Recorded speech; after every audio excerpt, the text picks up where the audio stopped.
Try to catch it with my, try to catch it with my, catch it with my. The shorty was a good sign, despite of everything I saw. It's slowing down time, changing all the laws. Try to catch it with my hands, so that I can take it home. Hoping I can keep it when I'm there, when I'm gone. Try to catch it with my, catch it with my, try to catch it with my. If I'm down, oh,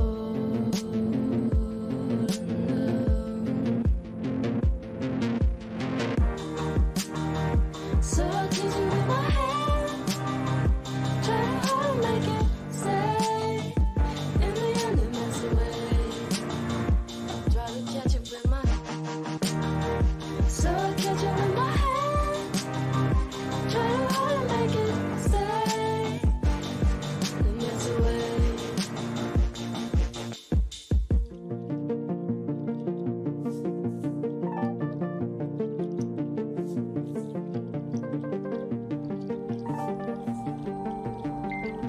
Try to catch it with my,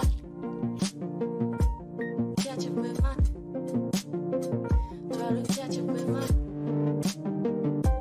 catch it with my, catch it with my. Sometimes fast and sometimes slow, they all fall into the ground. Dance around circles, and I catch them with my mouth. It softens all the noises, it softens all the things. Everything is wild. So I'll tease you with my hand, try to hold and make it stay. In the end, it melts away. Try to catch it with my, so I'll catch it with my hand, try to hold and make it stay. In the end, it melts away.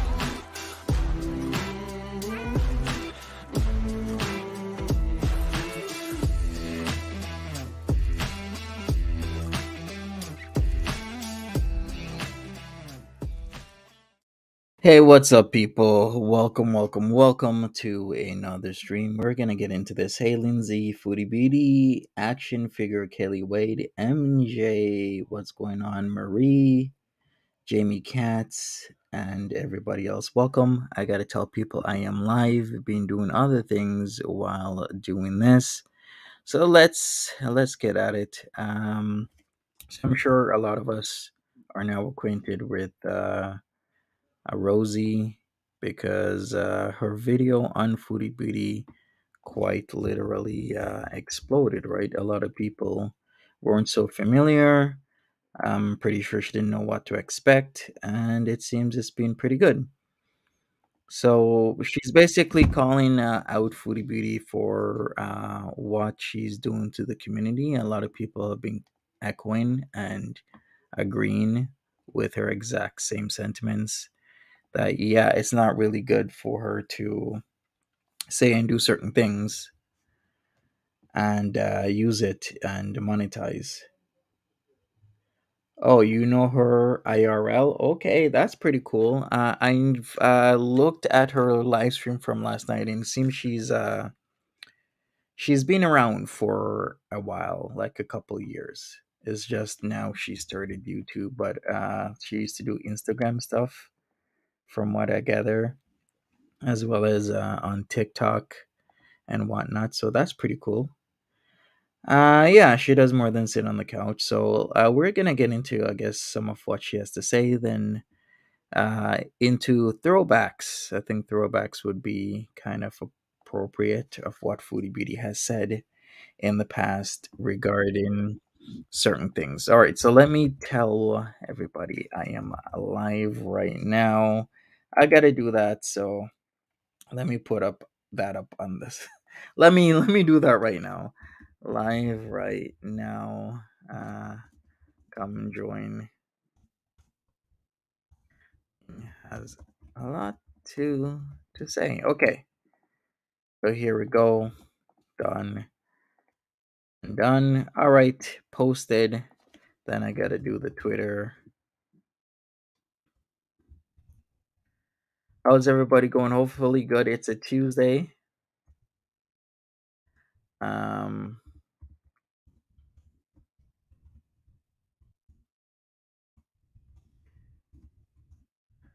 All right.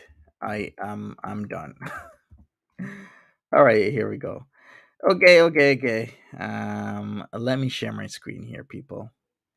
All right. We have anybody else? Oh, she's so sweet. Hope Girl World doesn't do her wrong. Yeah. Hopefully. Hey, Jumble. What's up? Yeah, we'll see what happens in Girl World, because it can be a nice place sometimes. Other times it could be a very horrible place. But we'll see. All right, so let's get into this. If you haven't seen it, you haven't seen it, but we'll go through some of the points she has to make.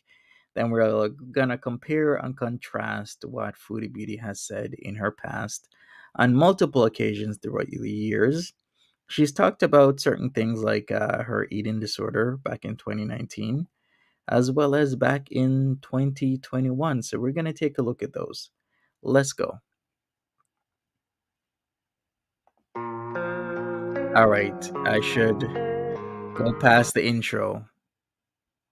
Yeah, let me go past the intro. To All right, me, here we go. I won't lie, I'm a little nervous to film this. As you'll see by the title, I'm going to be talking about like a specific person, which is this is not going to be like our normal brand of content for me. I'm not really interested in being like, Hey, good morning, Dynamite. a How old is reaction she? channel She's in her early 30s, I think 30 or 31. towards other fat people trying to, either tear anybody down or whatever. But there is a certain person who's been making content recently that I have a very serious problem with. And I'm talking about Foodie Beauty.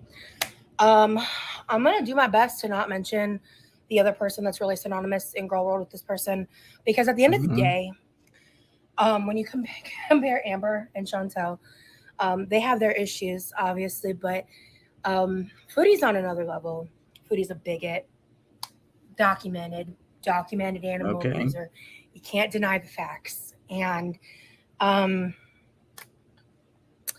what she's doing that's right true. now actually ended up impacting me directly. And I'm going to talk about it. And then I want to talk about B.E.D. I want to talk about my experience. I'm going to talk about myself, because at the end of the day, I can't really talk about this topic without conflating it to my own personal lived experience. All right, so a lot of people have said that, where they've said, okay, what Foodie Beauty is doing is triggering them on some level or impacting how they eat and how they're managing their lives because of how she's going about her, or talking about her BED, saying that she has it, and like overeating and or binging. Because yeah, I do believe there is a difference, because there is a difference between overeating and binging. And of course, Rosie explained this as well.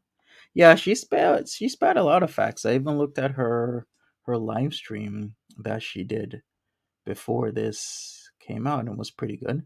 Charlie's mom, hi there. So if that's not for you, if you don't know who this person is, listen, I'm gonna recommend you don't need to do additional research. You don't need to know much more about this person other than what I just said. That they suck and they're really a danger to the platform of YouTube in their behavior. I'm not gonna sit here and comment on their looks. I'm not gonna sit here and comment on her her body. I'm not going to sit here and comment on a lot of her life choices because that's not the point of this video. I have a lot of opinions about it, and in the future, I may or may not speak on them in other avenues, but I don't really want that to be the focus of my channel. Respect that. But Chantal, for those of you who don't know who she is a Canadian YouTuber who has a long seated history online of being extremely problematic for attention, of trying to be a weight loss channel, but then also being a mukbanger, things like that. And has had some really triggering, painful, awful content the past couple of years. I'm going to put trigger warnings up now. We'll be talking about eating disorders, Hmm. sensitive topics. I may or may not correlate some of my own traumas in this conversation because honestly, I'm talking off the cuff here. I didn't write any notes. All I did was re Google the definition of binge eating disorder just so it was fresh in my head. A bit about me and my background with that. All right, so it says here binge eating disorder is a severe, life threatening, and treatable eating disorder characterized by recurrent episodes of eating large quantities of food, often very quickly and to the point of discomfort. A feeling of a loss of control during the binge, experiencing shame, distress, or guilt afterwards, and not regularly using unhealthy compensatory measures. Example, purging to counter the binge eating. It is the most common eating disorder in the United States. So there you go. What BED is all about. That is, I was diagnosed with this disorder in 2017. I believe I developed it at the age of 9 years old. I won't go too into detail, but I definitely, as a child, had a much more extreme version of the disorder than I did in my adulthood years. In the past few years, I feel that I personally am not as frequent of a binger, but I still struggle with restriction and overeating Remember also, Foodie said that she has BED and it started as a young child as well. and things like that. But I do, the last time I craved a binge was last night, and it was in direct correlation to watching someone react to Chantel's content. And I've not really been one to keep up with reactions regarding her. As I mentioned in the past, I'm a Zachary Michael fan, so I know bits and pieces about her through that, as well as I would occasionally watch recaps that didn't involve her voice or her face because, frankly, they pissed me off. Because I don't fuck with bigots, period. Like, Okay. period. And so, just to kind of like keep tabs on what was going on. Because, look, I'm a little nosy, all right? I just am. So that was part of that for me. But I've never given her channel a view in my life, and I never will. And I don't think anyone should either. And I think that um, personally, I think the best way of handling her is for people to stop reacting to her, but and make her I do think, yeah, people wouldn't react to her. I do think that'll work, but is that actually doable? No, on paper it looks good. Yeah, people not reacting to her will affect the views because if you we all feed off of and into each other. It's like the algorithm puts everybody into what you say like a circle, and once my video or live stream ends, the algorithm will queue up either another video of mine, but usually another person's videos that's also in the same niche, right, which is girl world. So we do all feed off of each other, and I do think if people did stop reacting or doing clips on Foodie Beauty, that yeah, it would affect the views. But at the end of the day, people are not going to stop. They are not, because a lot of people get extra money. Some people it's a side hustle. Some people it's their full time thing that they do. Buckaboo, what's up? truly irrelevant because she's infamous. She's not YouTube famous. She's infamous, and um, people like that starve from lack of attention. I started watching Skinny Queen's React streams after she streamed reacting to me, and I watched a couple, and honestly, because I was a little curious, I had never really sat and watched throughout a whole like food video of hers or like content outside of like I think I had seen a couple reactions when like there were certain things going on regarding her and another person who I don't want their attention of, so I'm not even going to say their name. But just like her drama that she's had in the past, Hmm. and frankly, like really, again, like traumatic things that have been monetized on YouTube, things like that, that make her seriously a danger to the platform and a danger to the people that view her, because she does not handle anything delicately or with grace. And so these conversations that are had are done so, from a person who refuses to even consider real professional help, and because she doesn't want it. All right, Kay says, I think she's binging on camera for views and cause she knows it pisses people off. Yeah, there's many things she's done that piss people off.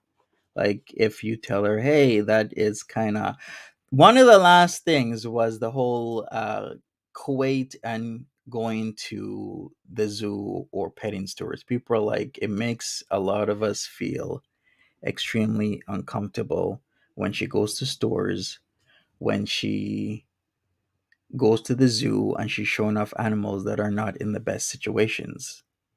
Like, remember those Pomeranians and how hot it was, but yet how many shelters did we see? Or, the below par conditions of all the pet stores. Like, why would you put that in a video knowing that that's going to trigger a lot of pet lovers?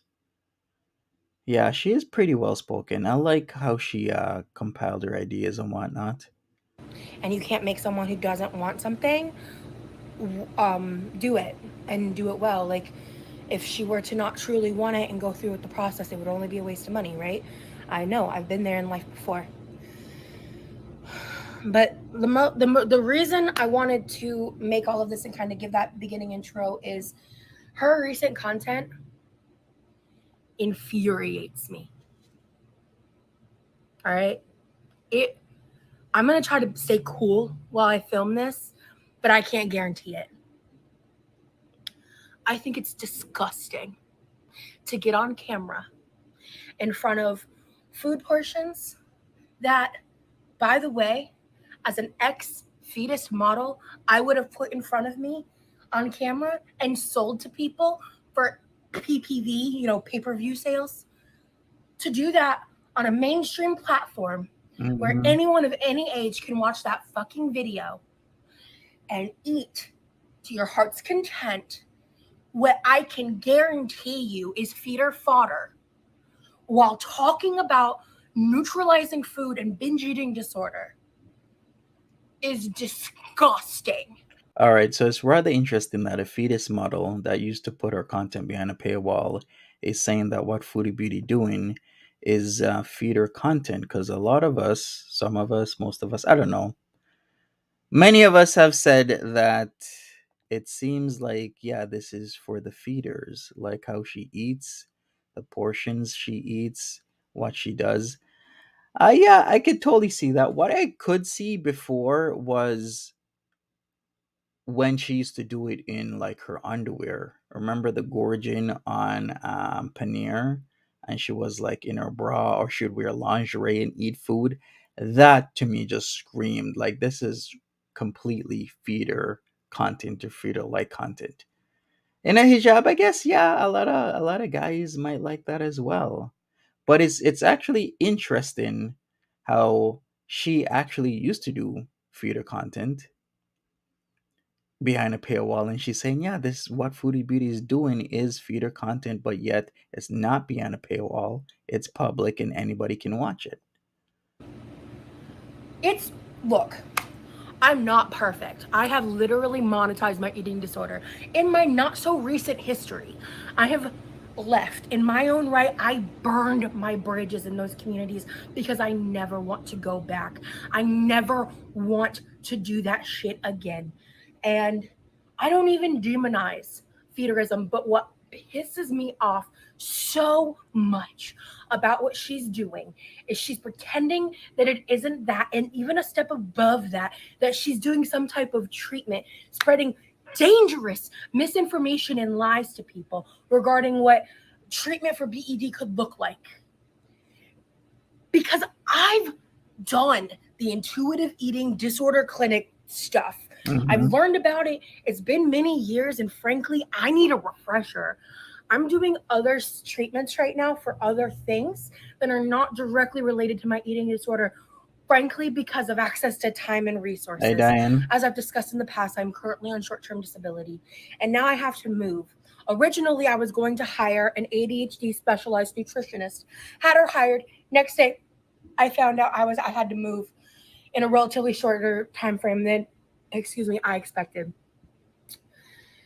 And so, for the type of eating disorder nutritionist that I need, they're generally not covered under insurance, and and I don't even know if any are covered under my specific insurance, but I need a specific type of help, and I found someone who's certified who'd be a great fit for me. We interviewed, did the whole shebang because I Okay. need additional help, which is why you're not seeing me giving a bunch of fucking eating advice on YouTube now because I haven't done the fucking work.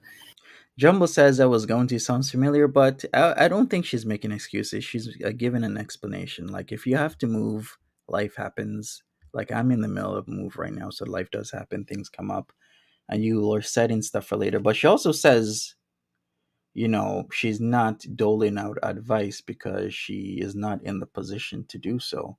Like, Foodie Beauty will dole out advice after watching TikTok videos or documentaries on eating disorders, which I do agree is kind of wrong to do, because if you're not serious about getting better, or actually doing intuitive eating and doing what you're saying, then you shouldn't be doling out said advice.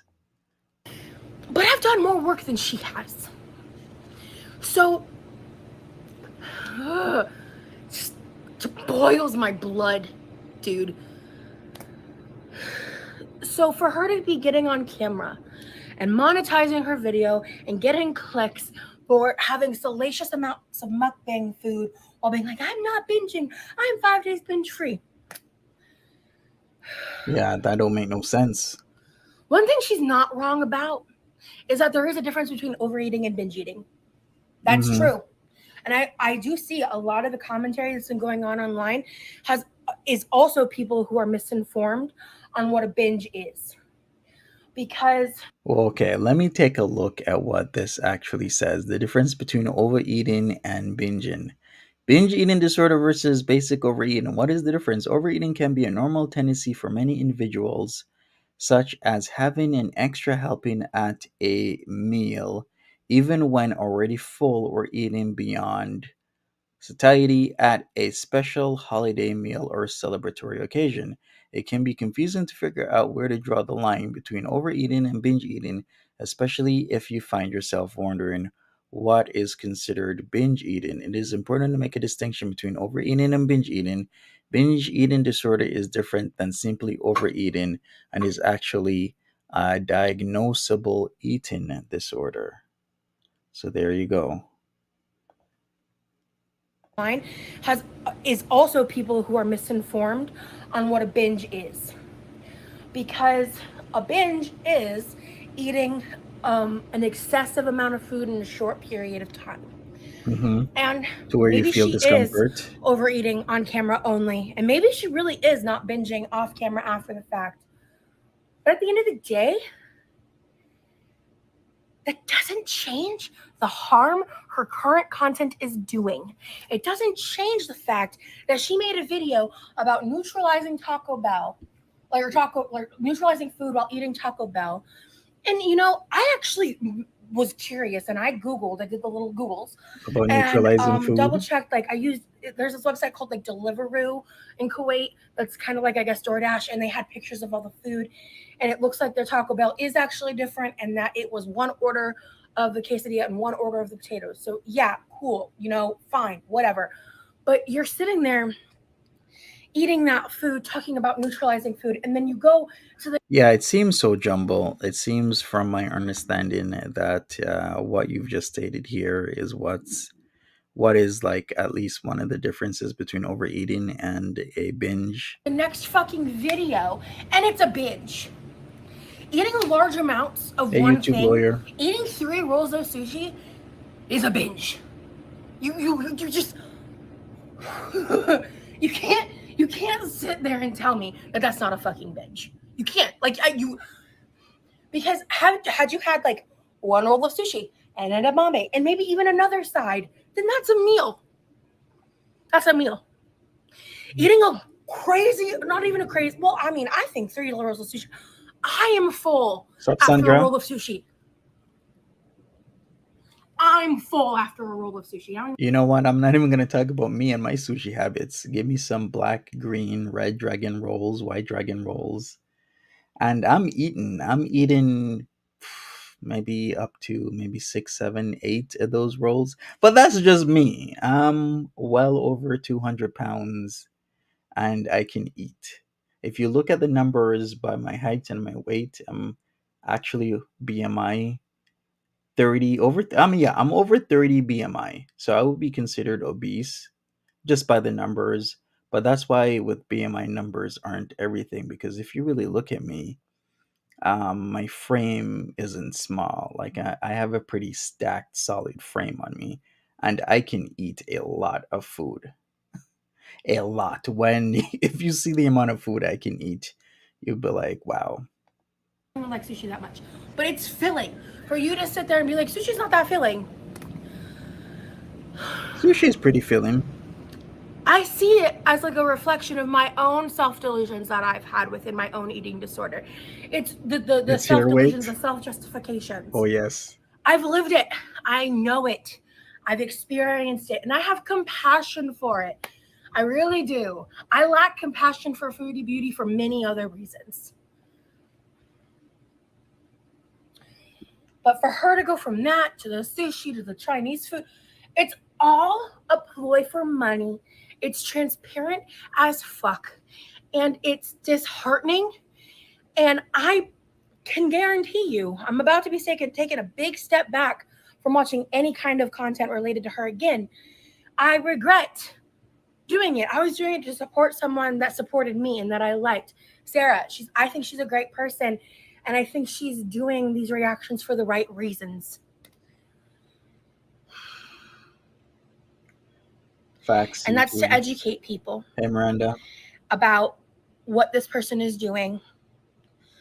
And just because she's off in another country and living this like fake life or whatever, and just I don't want to get into the drama of her life. I really don't.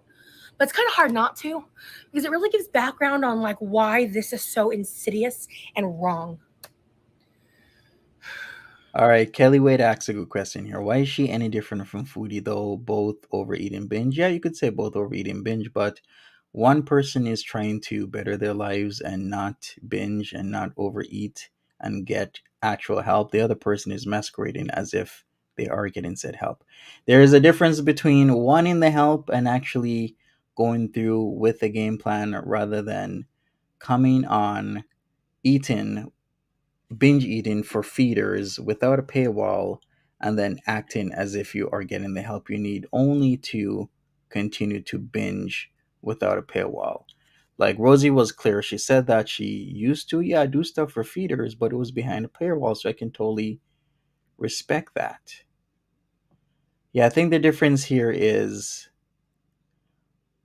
does Foodie truly want to change? Does she want to stop? Or are we just making excuses with her? That's the real difference, because can we clump HFC in the same thing? HFC used to eat copious amount of foods on video for monies, but now she is actively trying to get the help that she wants. Like she's serious about it. It's all about it. Are you the type of person to want to actually get the help that you say you're trying to get? That's a huge difference there. Like, do you want to get better? Do you want a healthier lifestyle? Do you want to not be tired after walking a few feet?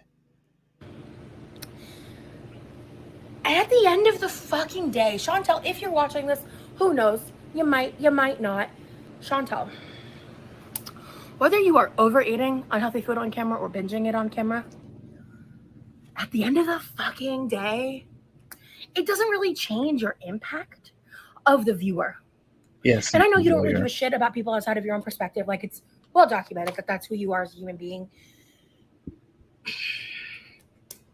It's the truth. And I'm trying to have this conversation in a way that's less,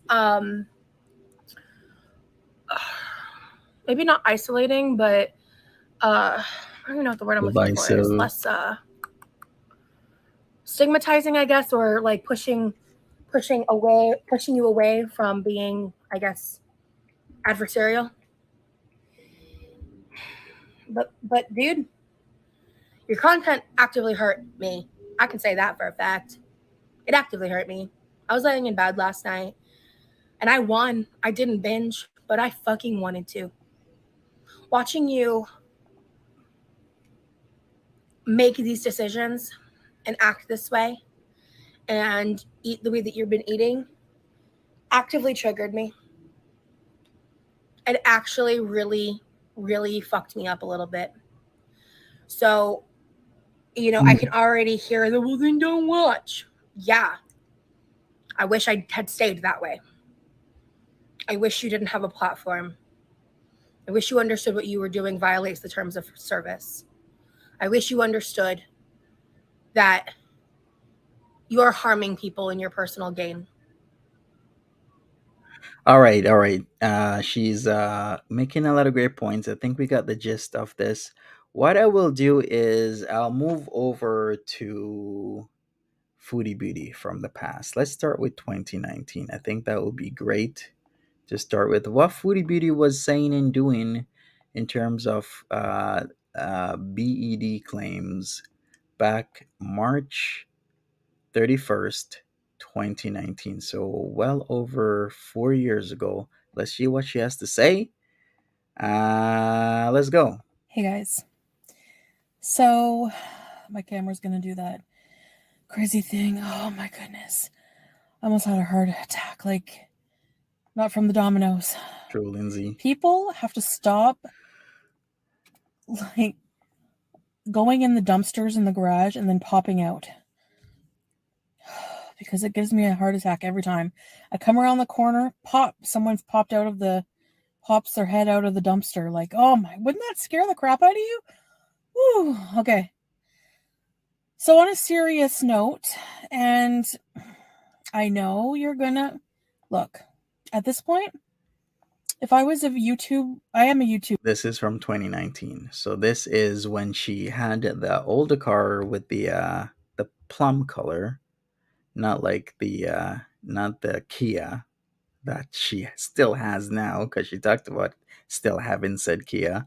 But this is the older car. She was living with BB, and this is what she had to say about BED. Viewer. I wouldn't watch me either at this point because I know I probably look absolutely insane. And you know what? I probably am. I probably am. I just don't even. I feel so distant from my own brain. So here's the deal.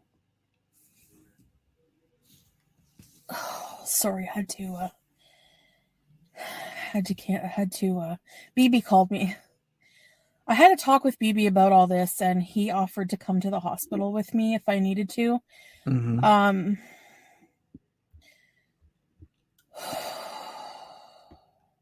Which I know a lot of you don't think that I'm in a loving relationship. I hate even addressing that because I know being a YouTuber, people are going to make up all kinds of ridiculous rumors. But he's always there for me, like always there for me whenever I have a medical issue or I'm in trouble. Like, that's why I want to marry the man, because honestly, he's my rock. He's if it weren't for him, if I was with somebody else like me, I mean, I need someone like him to keep me grounded, seriously. So, Well, that didn't age well, because then when she was with Nader, she wanted a guy that would, be confrontational, have some sort of like roller coaster type relationship and whatnot. You're welcome, Rosie Jean. I really appreciate you, saying this, and I appreciate your video on your live stream. It was pretty cool. And yeah, anytime, come around, hang out with me. It'll be great. I like your channel. I like, what your thoughts were. So it's pretty cool. Thanks. Well, I don't know what the hell I was thinking that I could be a food addict. I think that a part of me, a lot of the times, still in denial about having an eating disorder. Even though a lot of you, have you been diagnosed with an eating disorder? Well, I think I told you guys when I went to see the diet doctor, the weight loss doctor, he did a consultation with me, a good hour. And he was like, "Oh, you have an eating disorder." Like he was, and he's like, "I want to refer you to the eating disorder clinic." And when I told him that my GP already did that, that's when he was like, "Okay, that's good." And he wanted to prescribe me something in the meantime to get the edge off until I can get in, because there's a wait list. And that's why I wanted to go to the hospital and tell them, "Look, I'm All right, so I think I need to add this as a point here. So she was in the ER and the doctor prescribed her something to take the edge off. That doesn't necessarily mean she was diagnosed officially with a binge eating disorder. That just means that the doctor felt that it could be binge eating disorder, or most likely is. So what the doctor or what doctors can sometimes do is they'll prescribe you certain things, such as believe it was the Vyvanse, right? Because the Vyvanse is used for ADHD as well as for BED as well.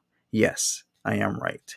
So Vyvanse is prescribed for ADHD. Some of us in chat are on Vyvanse, but it also is done for BED. So let's hear this again. So what did the doctor do? Prescribe her something to take the edge off, as in not sure if you have it. We think, or I think you have it, but I gotta put you forward to a specialist. But she's like, no, my doctor already did that. I'm like, okay, great. So let's hear this again. like, I want to refer you to the eating disorder clinic." And when I told him that my GP already did that, that's when he was like, "Okay, that's good." And he wanted to prescribe me something in the meantime to get the edge off until I can get in, because there's a wait list. And that's why I wanted to go to the hospital and tell them, "Look, I'm eating myself to death." So, and I watched my 600-pound life last night. Um, Today's Sunday, but I watched it only last night. I know it comes out on Wednesdays. True, Miami Vice, And very true. Kelly is the person that was in that, and God rest her soul, but unfortunately her heart gave out and she passed away. And I think that is just, that episode serves as such a wake up call, hopefully, for a lot of people that are in the same boat, and I'm one of them. But But it didn't, because this was 2019. It didn't serve as a wake up call. No, nor was, when was it? August slash September, when Life by Jen unfortunately passed away. That wasn't a wake up call. HFC is currently losing weight, else she's most likely to pass away. That seems to not be a wake up call. When is the wake up call gonna happen? I mean, I was bawling at the end of that episode. She was doing so well, and sometimes it's just too late. Sometimes it's too late to turn your life around. Sometimes there's no going back. You've done too much damage to your body already, and it's just too late. Sorry about the camera. So that being said, I don't know what I was thinking that I could do mukbangs the way I've been doing them Welcome, with Ariar. the trigger food. And I know that's what I'm saying. I know people are going, "Duh, hello, you're so fucking you're." Yeah, so even in 2019, this was happening. She's doing mukbangs with her trigger foods. Like she loves fast food, but yet she is binging fast food while talking about BED and saying she wants to neutralize food and she wants to do intuitive eating. Like, make it make sense. Rest in peace to Jen. Rest in peace, Jen. Hopefully, So frustrating because we've been screaming that and you've been blocking us.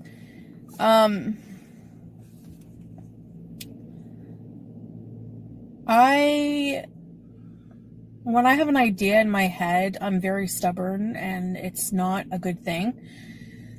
So I was just like so gung-ho that I could make this work, and thinking that I would have the discipline to eat 4 pieces of pizza, which I did, and I shot the rest out. And it was wasting, but at the same time it was risky.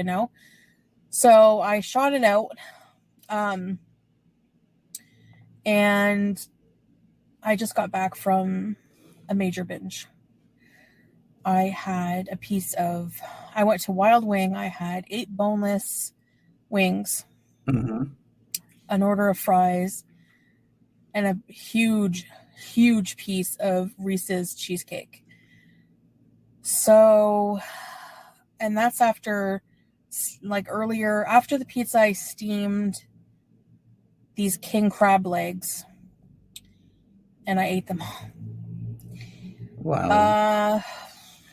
Jamie, I was about to say the same thing. Wait a second. 8 wings, boneless, fries, and what was it? Some sort of dessert after that at Wild Wings. I'm like, doesn't she eat more than that now?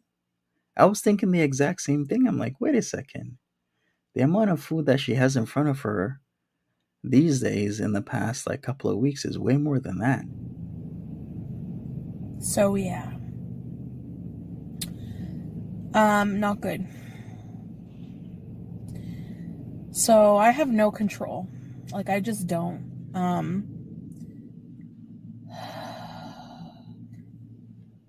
My depression is really bad. It's not better since being on this medication. I thought it would be.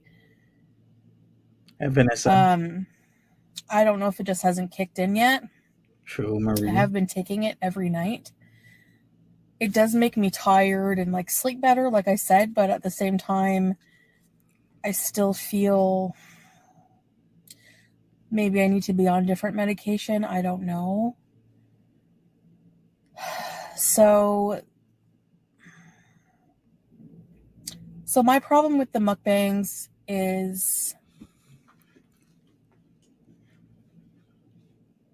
for me as a food addict, because most people who do them are probably they're not food addicts like I am, Okay. or have an eating disorder. Is that even So true? doing that, I understand people who know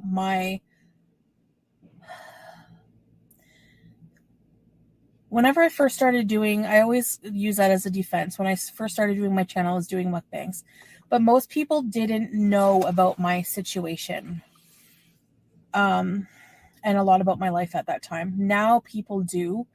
And it's probably hard for them to watch mukbangs from somebody knowing that they suffer from an eating disorder. So I understand that.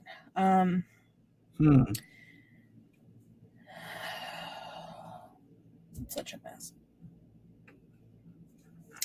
On top of that, my biggest problem with mukbangs, True, Sam. for me,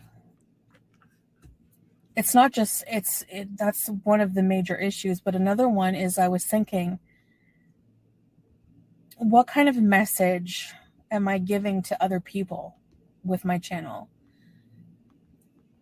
I feel like by doing the unhealthy mukbangs, eating loads of junk, I'm giving a message that's kind of promoting disordered eating.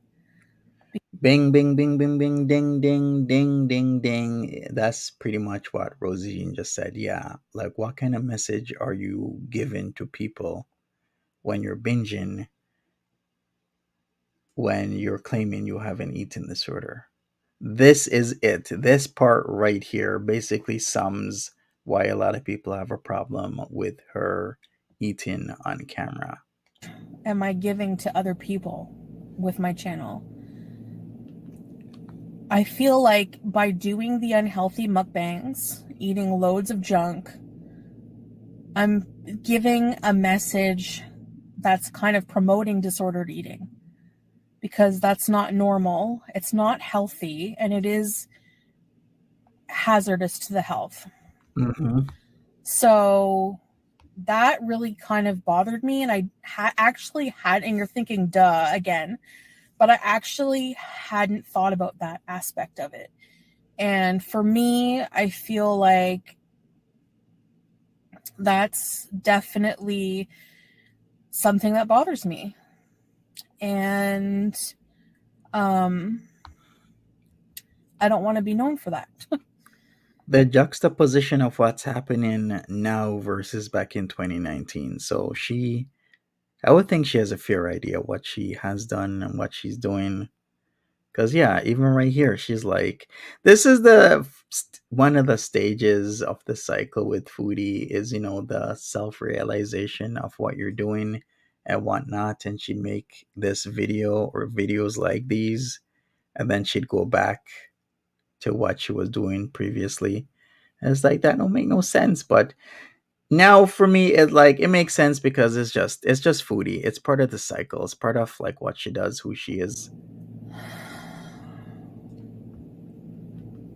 Honestly, when it comes to mukbangs, it's the appeal that I can eat what I want and make more money doing it. Seriously, if I'm Yep, honest. But that it's is it. not so much more money that it is worth doing that.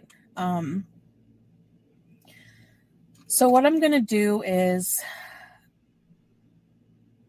I'm going to make healthier recipes and meals. Healthier choices, and try to do the doctor's plan, because Mhm. I still have my appointment next week on Monday.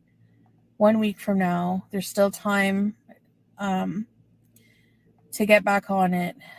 And Nikki D says, "Do you think YouTube will eventually make mukbangs against terms of service?" I have no idea what YouTube's gonna do.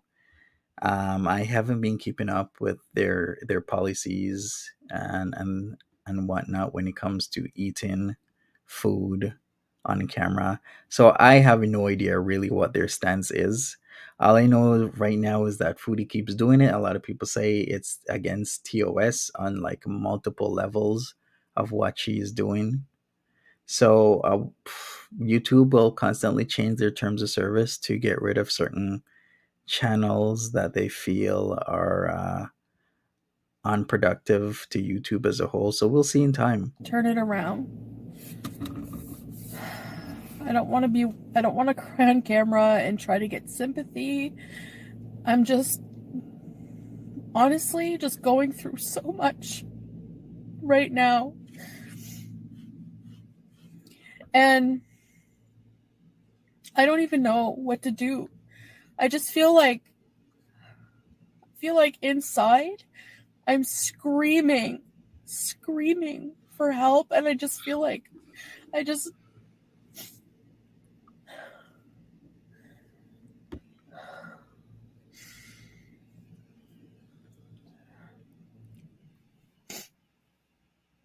She's gonna get demonetized, I'm just so tired. maybe, but she'll probably switch to something else. I'm honestly so tired.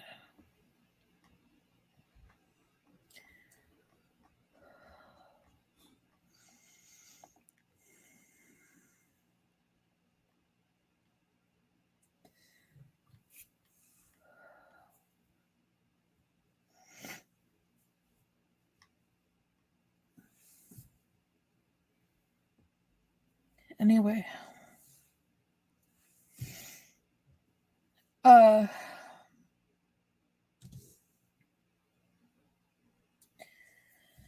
so tomorrow I think I'm gonna call the weight loss doctor guy and see if he can forward a prescription for like Vyvanse or Topamax Hmm. to the pharmacy.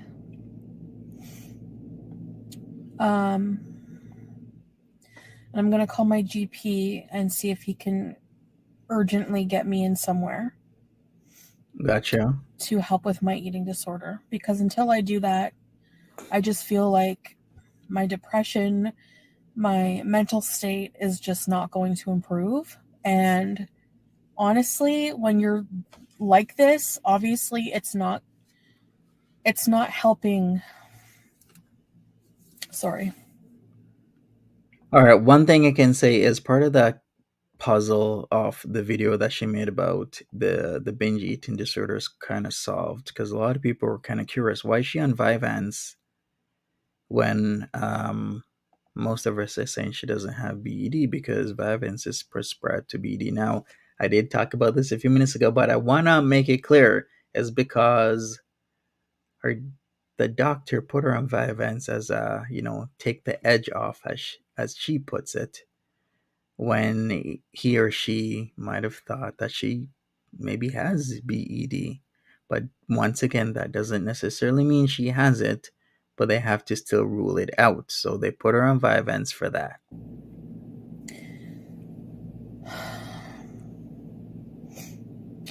I know these things are very personal, and especially with the amount of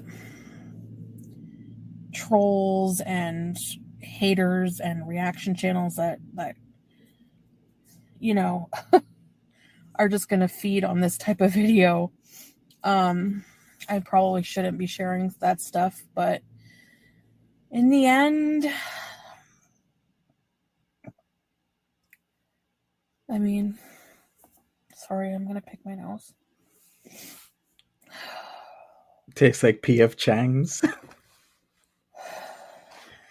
In the Yikes. end, I feel it's like the right thing to do, So, anyway.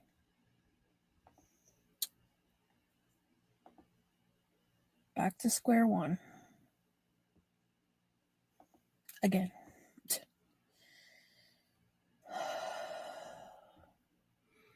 I've heard that Vyvanse is Why do I change my intense. mind so much? Because I'm not well. I'm obviously not well. Maybe if I never had a YouTube channel or an audience, I probably wouldn't even notice. Because I've gone my whole life, like, not thinking about having an eating disorder or anything like that, But anyway.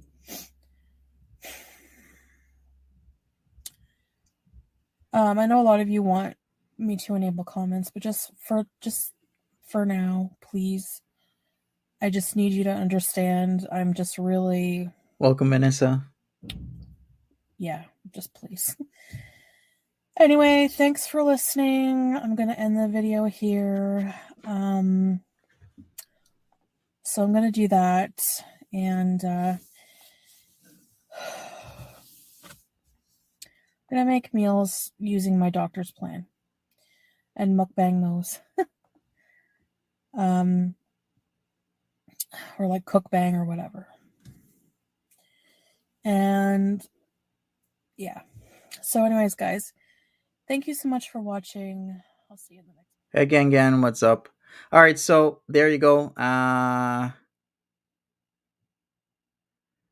Yeah, it makes you sick hearing her talk about ED. So true. All right, let's get into another one. This now is from almost exactly 2 years Hey guys. later.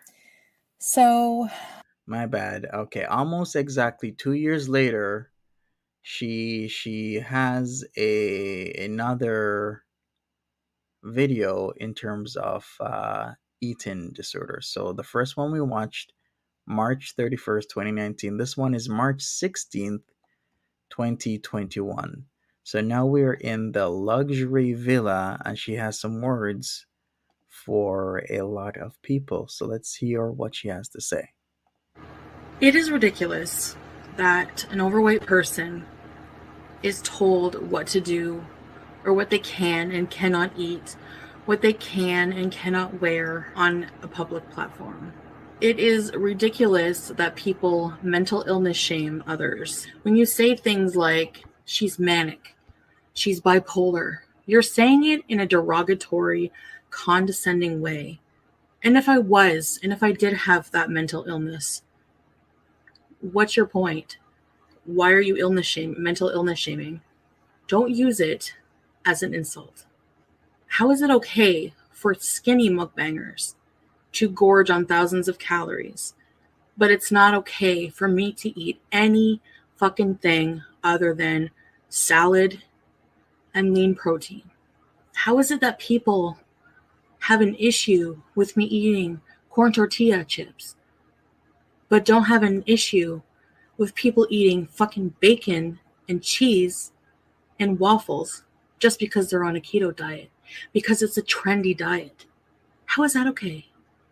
I've turned comments off again because the minute I open them up, it's just constant negativity about what I'm eating Wait a second, but she was on keto though, and she was eating cheese and bacon. and shaming me for what I'm eating. Like that fucking helps.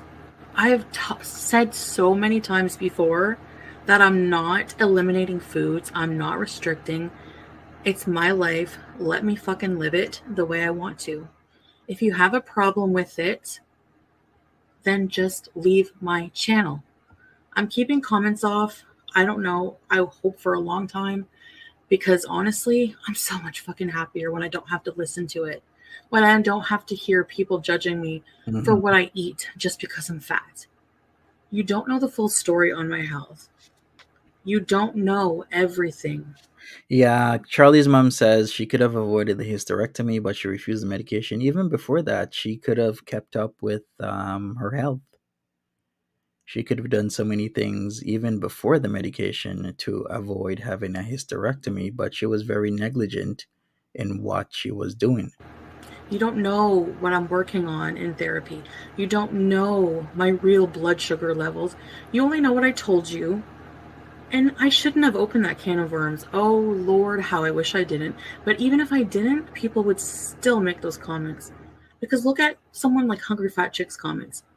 Constantly just shaming and shaming for what she's eating. It's her life. Let her live it. It's my life. Let me live it. Again, if you're so bothered, then just leave. People are sickeningly obsessed with what fat people put in their mouths. It's ridiculous. And if I have to hear one more time your channel's promoting, you're influencing people to be obese just by existing and just by eating something I want to eat, is so fat phobic. It's disgusting. And just be quiet. It's just frustrating as a Unique fat D. person having to deal with this day in and day out since the beginning of my channel. I don't want to close my channel because I love doing this. I love making videos for people who like to watch them, not for people who obsess over everything I do and hate me for it, for what I put in my mouth, or for not dieting the way they think I should be, for eating carbs. I've had fucking death threats over eating carbs. I've had nasty comments over because I eat too many carbs. I could tell you where to shove your carbs, but you won't Maybe she was triggering people. like it. I'm so sick of the word. It's so triggering. You don't understand that. You're not helping. You think you are. You think that other people being nice are enabling and that you're helping with your shaming, shitty comments. It's the fucking opposite. Okay? Everyone has free will. Everyone's allowed to live their life the way they want to. If I want to try to be healthy one minute and do what I want the next, that's my fucking prerogative. But just Hmm. because you see me eating rolled tacos or a meal that's not steamed fucking vegetables and quinoa does not mean, or chaffles or 8 pounds of cheese does not mean I'm not doing anything and that I've given up. But it's not normal to eat 8 pounds of cheese in one sitting or overeat, overconsume, or binge. That's the problem. Now, I get that there's some people who go overboard and say really nasty things. I get that there's people who troll. I get that people like to indulge in just really getting her upset or being rude or mean on the internet. But there's a lot of other people with constructive criticism, like Chantel, if you don't stop doing this, something's going to happen to you. Chantel, if you don't stop doing this, you have a high probability of passing away in the next few years. Now, I used to see the same type of comments on Life by Jen's channel all the time. And unfortunately, look what happened to her. She did pass away because she wasn't doing the things that she should have been doing for years. So unfortunately, it caught up to her, and it will always catch up to anybody and everybody. It's just a matter of time. It's not about if it's going to catch up to you, it's about when is it going to catch up to you. So I've seen a lot of really non-insulting, just being very fair comments, but like, Chantel, could you please not do this, not eat 8 pounds of cheese? That is not normal. I don't think I would be able to eat eight pounds of cheese in a sitting. So, please, shut it. Zip. Shh, I said shh. I don't want to turn off comments. And then even some people I thought were like really good supporters are like have turned on me for I don't even know what the fuck. Obviously not real supporters to begin with. You can leave too. I really don't care. I don't need you. Water truffles, they're cheese waffles. So you get cheese and you press it into a waffle, just like you would do with a regular waffle, but it's mostly of cheese. So they just call them cheese waffles, put it together, chaffles. She used to actually ban that word because why? Because Life by Jen used to love truffles, and she would talk about truffles all the time, to the point where Foodie Beauty, when she had that argument with Life by Jen, blocked the word truffles on her channel. Don't care if you want to unsubscribe. I'm not going to stop living how I want to live just because you disapprove of it. I'm not doing anything wrong. I'm not murdering anybody. I'm not doing anything morally wrong. If I trigger you when you have an eating disorder, don't watch me then. Don't watch me. I'm not responsible for how you live your life or who I'm triggering. I'm not responsible for everyone's actions. You can't lay that on somebody. Okay? Fat people have to eat. We have a right to eat what we want to eat just as much as skinny people. You think that 2 chili cheese dogs are any healthier for the skinny person than the fat person? You know? Yeah, I've talked about my blood sugar levels, but you know what? As I've said also, I can't do drastic, okay? I'm trying to heal my relationship with food, and that's the only way I'm going to get anywhere in the first place. Mm-hmm. Otherwise, it's back to binge city, and that's even worse for my diabetes than the tacos I had for dinner. And that didn't work out for her because she's still binging. So this is 2019. We started in 2019. This is 2021, of course. A lot's been going on with Food Beauty throughout the years, and it seems nothing has changed because she's not allowed anything to work. I want to get these things off my chest. I'm sick of being demonized for when I do give my opinion, and I'm sick of being demonized for being fat and eating what I want.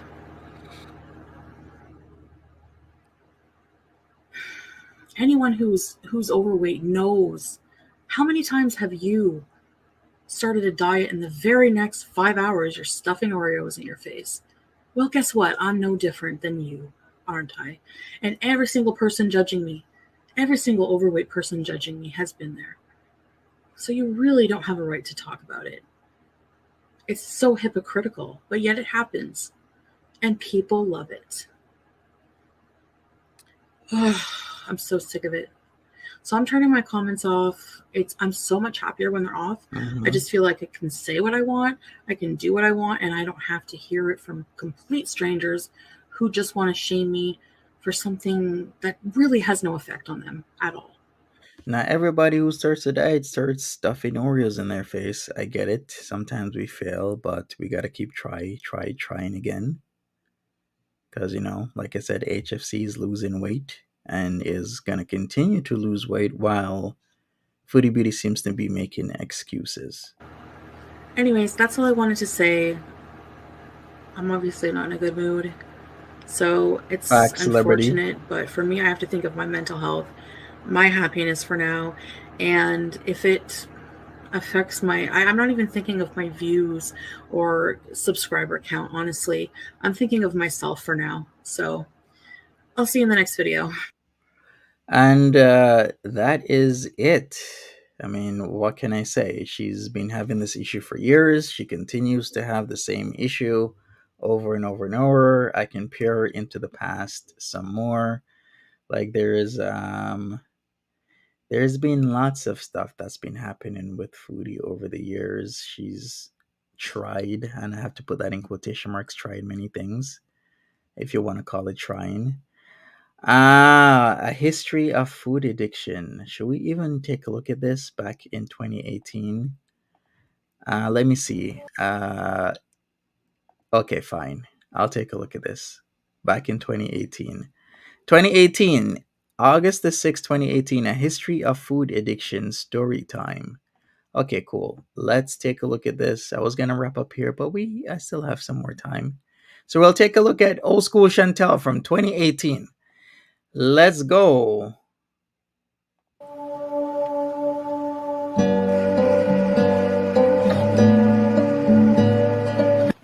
Hey guys, hey guys, hey guys, hey. Hey, hey, hey, hey, hey. So, I thought today I would do something a bit different. I thought today that I would just sit down and talk, kind of a reflection within myself. I never actually sat down and journaled or talked about my history with weight gain, weight loss, my relationship with food. She's a And I BB's. haven't planned or scripted this video. It's just going to kind of be sort of a stream of consciousness and, well, with formed sentences and everything like that. But I thought that I would start from my first memories with my relationship with food. Because when I was a baby, I don't remember. I know that I was bottle fed. That's about it. But once in a while, I'd like to do these kind of videos, on top of everything else. And I don't know what I'm going to do for October, because October, I really want to make the whole month. Like, I want to seriously do a Vlogtober this year and make it Mm-hmm. all creepy stuff, because that's part of who I am. A big part of who I am. I've always loved creepy things, even from a young age. I've always liked really creepy stuff as a kid, like Beetlejuice. Are You Afraid of the Dark? Even Freddy Krueger. So I've just always had these weird fears as a True, kid as Nikki. well, fears of witches and ghosts, but I've always loved the Ellen. macabre and the dark and the creepy. So I really want to try to make that kind of like October. So anyway, this video will be about my history with, because this is a lifelong thing for me. And this is a major part of the reason why this is not going to change for me overnight. And it's going to take a lot of trying my best and willpower and not giving up and fighting and all kinds of things to correct these lifelong behaviors. So basically, and this time around, I want to be more focused on actions and not just words. So things that you'll see in my vlog, I really want to try to just, if I'm doing a lot of talking, I want it to be about things that I'm doing in my vlog. I don't want it to Mm-hmm. just be things that I plan on doing, which I've learned a lot about in that Unfuck Yourself self-help book, is that, actions do speak louder than words. You don't use words like the type of diction choice you use, such as I am going to. It already sets it off for, like when you. I get it. So instead of saying I'm going to say I will, be very affirmative. Unfortunately, Foodie Beauty is very I am going to, or I wanted to, or I'm trying to. It's never I will or I did. Like I did go to the gym. No. It's never I will go to the gym tomorrow, or I will take a walk even though it's hot. Yeah, it's still all words and no action. Right then and there, it just, you need to use language like I've done, I'm doing, in the moment type of language. So the earliest memory I can remember regarding food, I think I've said this before, but I remember when I was very young, my mother and I were on our own, and she was a single teenage mom. She was 17 when she had me, Mm-hmm. and we moved away from the family home from her mother and father. We're living with them for a while. She wanted to move out on her own and do it on her own, and my father was an alcoholic, so she left him and didn't let him around me for a long time Wow. until he sobered up. And things were really difficult. I remember we were on welfare, and but I remember her always, we were always very close to one another. I always felt love from her, if not from anybody else in the world, from her and my grandmother, but a lot from her. And we are still very close to this day. And Okay. I remember, treats she would get me here and there. I remember my first bag of chips. I don't remember much else about my childhood. I do remember my first bag of chips. It was a sunny day, and there was a corner store across the street. There was one in the building we lived in as well, but there was one across the street. I think it was Wow, all of this is really coming together, like the KFC story. How many pieces of chicken from KFC did she buy again from her babysitter's monies? The story about having money and buying candy. Now we have, a store across the street. Is this the same store that she talked about in a recent video? a Max Milk convenience store, and we went there together. And I remember just looking up at the sky. I had a bag of dill pickle chips, and it had one of those stick-on tattoos in it. And from then on, I was just hooked on dill pickle chips. They're my favorites. I don't know if that was my And first Nikki, bag of chips. was up Actually, I mean, that's my first memory of my first bag of the bag of chips. that the bag of chips got you a tattoo, a stick on one. Oranges Poranges says it was 18 piece that she. I still can't believe it. 18 piece from KFC. Like, holy crap. Now, like I said, I can eat, but I don't know. Maybe I could finish off an 18 piece, but it would give me trouble, much as compared to a kid. So, I remember looking up. There was like a billboard advertisement sign. You know those ones that like they have tiles that switch over into another advertisement. I remember that. So, Body I Wings? remember eating the chips and just really enjoying the chips. And I think overall, my mother did try to feed me relatively healthily.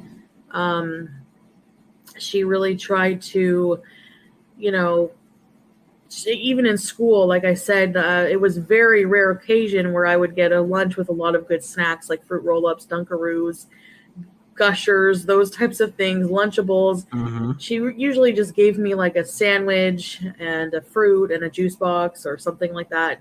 Very rarely did I get any unhealthy snacks. So I don't know where I developed this really intense love for these types of foods, but I know that whenever I was spoiled a lot by my grandparents, and um, my grandmother on my dad's side would babysit me a lot. My mom would be working or whatever after school Okay, gotcha. when we moved back to my hometown. And I remember another memory of her just getting very cross with me and being concerned enough to tell my mother about it. But when she would babysit me, I would I just remember the food she made me. That's all that I remember, and that comforting feeling about going to her house. And she would sit at the stove smoking and making her sweet and sour meatballs.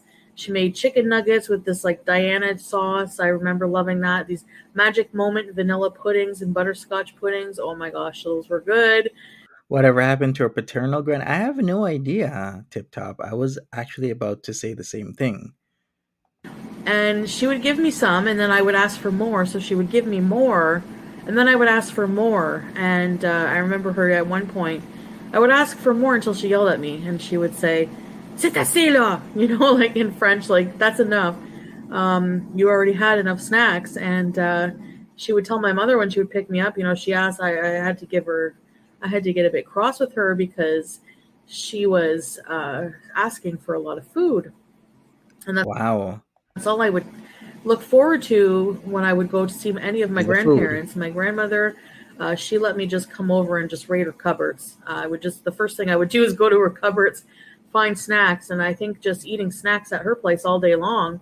Wasn't she doing this with her mom? Like she'd go somewhere, maybe with one of her grandparents, and then eat as much as she can, and then she'd come home and act like she didn't eat anything at all. I could have sworn she said something like that. Like that's what she was doing.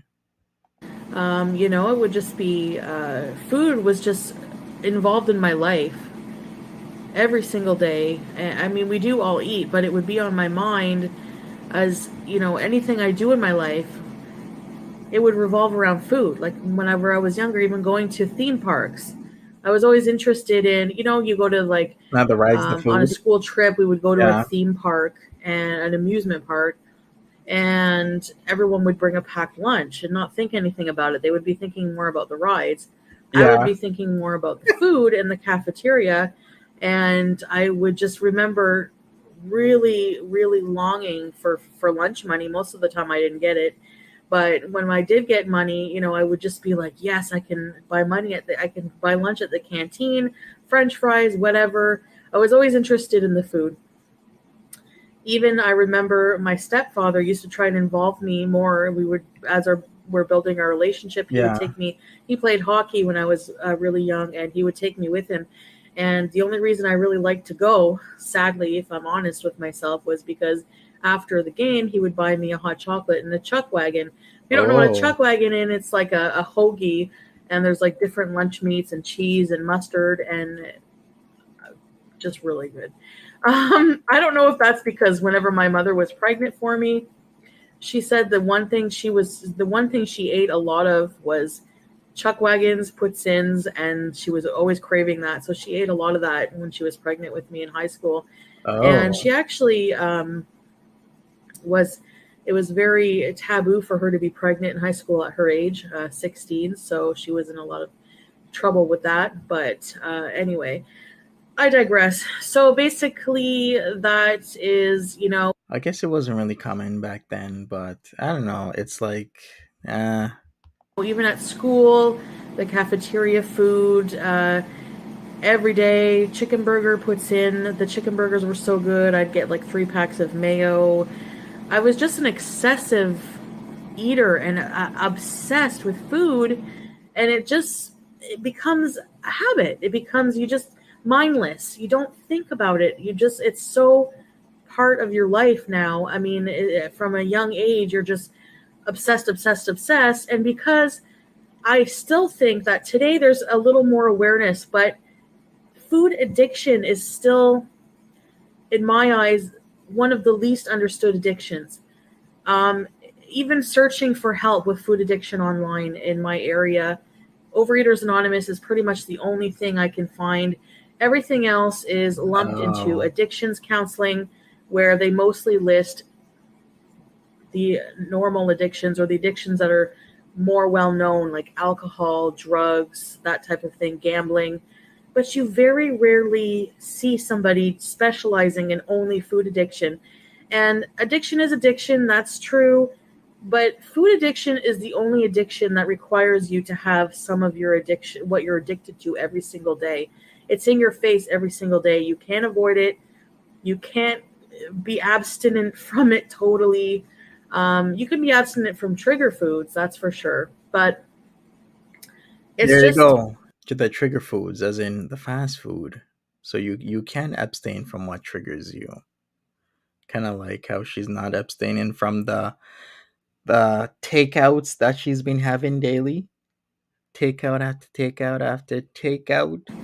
it's something that it's something that I've just realized not long ago. In all these years of being alive, I'm 34, that I have a problem. I just always never really thought about it, or just thought, I just like food. I'm just, I overeat. It's something I can get a grip on. I've never realized that it's developed into a disease, an illness, Hmm. something that's really hurting my body, something that's controlling my mind or trying to control my mind and make me act in a way that I'm just completely losing touch. Further and further I go into this illness, I'm losing touch with who I am. I'm losing control of who I am. Overeaters Anonymous would even argue that you have to admit that you have no control over it. I'm conflicted with some of their doctrines, so I'm not too sure how I feel about that. From what I've been seeing, we're just a little bit over 12 minutes in, and it seems there's a lot of excuses of, hey, I'm this way because of this. Okay, we can be this way because of the types of things, traumas that we've had in our life, based on our lived experience, based on what your mother, your father, your uncle, your aunt, your cousins were doing to you, feeding you, how much food you didn't get, or lack of food that you got. There's lots of triggers and reasons why people are the way they are. But at the end of the day, you are here. What are you going to do about it? Like, we can make a lot of excuses at the end of the day for why we are where we are, but we also need to think, what are we going to do about it so that we have a better life? So I've been hearing a lot of excuses from Foodie. And when it comes to food, it's all about this and that. And, paternal grandmother was doing this and she would eat this and she think about food instead of the rides and trips. But what is she going to do about it? But I'm really now just at a point where I'm like, what now? And I'm trying to make sense, I guess, by going in the past and trying to figure out the pattern or where the source of this obsession with food. And when I really think about it, is it just was always there. There's no traumatic event that I can think about. I mean, food was just always there, always comforting me through everything in life, not just one traumatic event, good events, traumatic events, good events, Mm-hmm. bad times. Every time was covered with a protection of food. And I'm terrified of taking that away. Even now, as I'm talking to you, I'm thinking about food. I'm terrified of taking that away because honestly, it feels like there's nothing. There's nothing. That's what my video yesterday, finding happiness without food. What happiness, It's going to take me a while to Unity. realize that there's other things. The other things don't appeal to me right now. The only thing that appeals to me is food. I don't care about, and I know that's such a bad way to think, and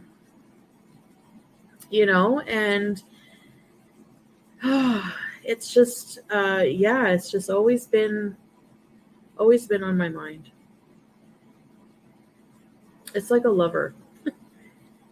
Yeah, Chulin. In other words, she binge eats for money. It's a dysfunctional relationship because I know food is not my friend. It's not my protection.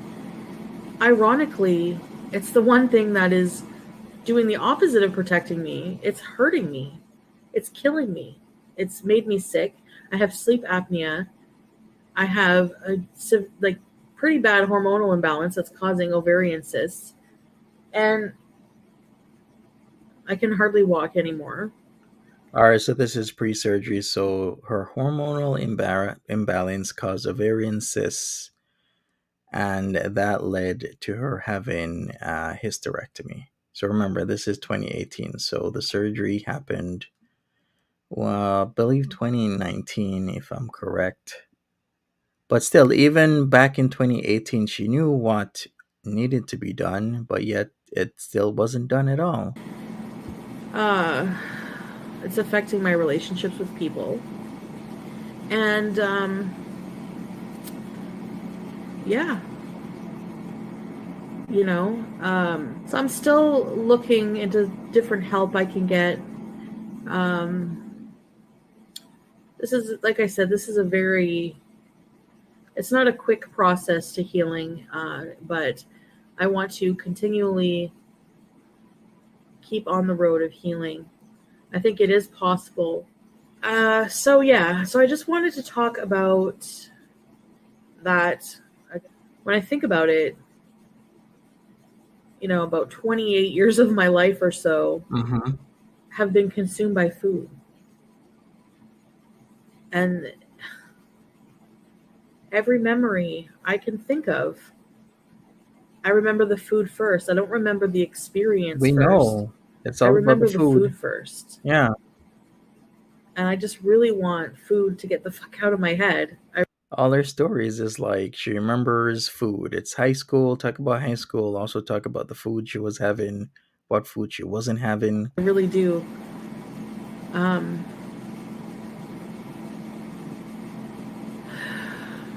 Did you ever look into the and eating it's and smoking? tiring because it's like I'm going to be like this forever.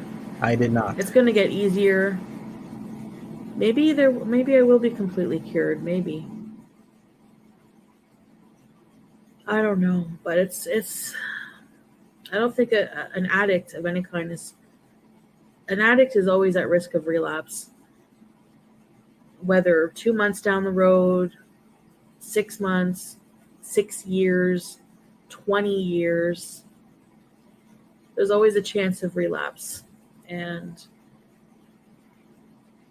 I think the key is learning how to deal with those urges to relapse. That's all you can do.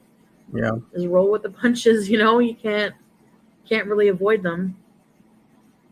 And when I went to see a cognitive behavior therapist, they talked about ways of coping of coping mechanisms, because avoiding feelings and negative parts of life, it's not realistic, it's not healthy.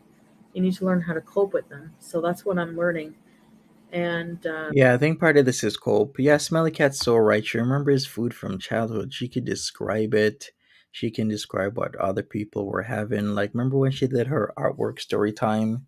She was remembering the food that other kids were having or lack thereof and what they would come over to her place and get fed.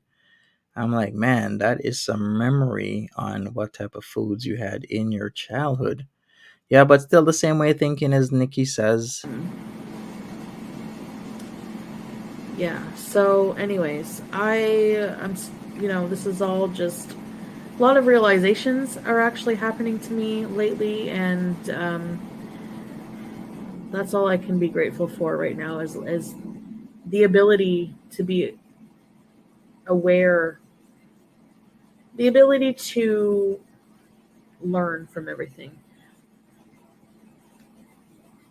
That's all. So I just wanted to share that with you guys. I know it's a bit depressing. That's my reality, and you know, I'm sure there's a lot of people out there that are in similar situations who can relate. And I'm doing it for you guys so we can support one another and Mhm. just keep going. So, anyways, guys, I thank you a lot for watching this video. I will have a vlog out tomorrow. I'm And sure. yeah, I'll see you tomorrow. Bye, guys. And that is it from Fruity Beauty back in 2018. So we watched a lot of stuff. We saw what Rosie Jean had to say, and I agree with the things she was saying. Then we saw Foodie Beauty from 2019. We saw Foodie Beauty from 2021. And we saw Foodie Beauty from 2018. So what has changed? Nothing. But she did come to, of course, the realization that what she is doing kind of isn't right. She's monetizing her content while triggering a lot of people. So we shall see what happens. There's a shakeup in the girl world. We shall see how Foodie Beauty reacts to what Rosie had to say. And I'll see all you lovely people another time. Thank you for hanging out with me. Appreciate it. Smash that like button. I'll see all you lovely people around. I am out. Take care of yourselves. Bye bye. Have a good one.